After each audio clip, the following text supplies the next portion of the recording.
अब राम का मतलब क्या है? राम क्या है? राम का मतलब क्या है? राम है ज्ञान। कौन है? ज्ञान। और जब तक ज्ञान रूपी राम आपके हृदय में नहीं आएंगे तब तक भक्ति रूपी श्री किशोरी जी, श्री जानकी जी आपको मिलने वाली नहीं है। पहले राम रूपी ज्ञान को अपने हृदय में विराजमान करो, तब भक्ति रूपी सीता आपके घर आएंगी। और भरत क्या है? भरत क्या है?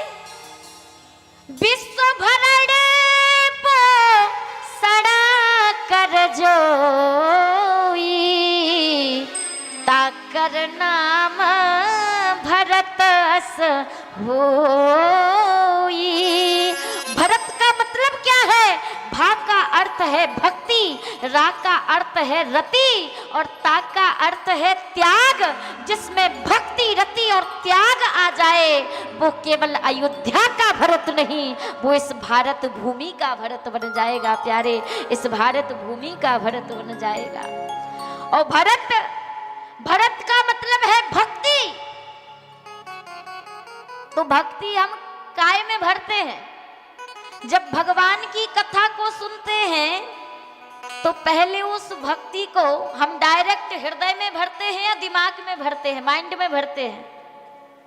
पहले माइंड में भरते हैं कि हृदय में? माइंड में भरते हैं ना।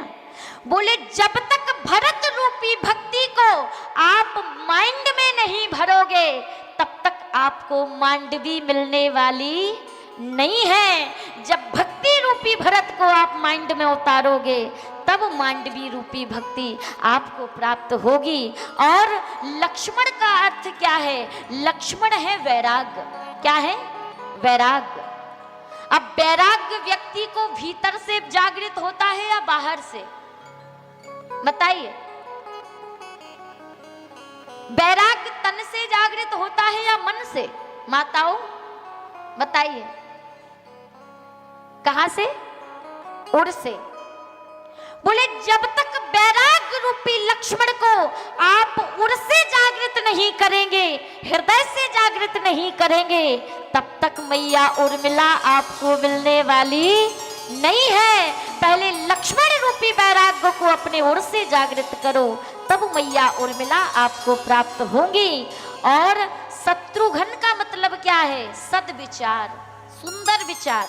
जब तक व्यक्ति के अंदर सद्विचार रूपी शत्रुघ्न नहीं आएंगे तब तक आपकी सुत कीर्ति फैलने वाली नहीं है, तब तक आपकी सुंदर कीर्ति फैलने वाली नहीं है संसार में। क्षमा करना प्यारे, चित्र तो भगवान सबको देता है लेकिन चरित्र किसी किसी को देता है। और जीवन में जो चित्र से महान हो तो वो महान नहीं कहलाता है संसार में, जब तक इस संसार में व्यक्ति का चरित्र महान न हो। क्योंकि व्यक्ति की पूजा उसके चित्र से नहीं, उसके चरित्र से होती है।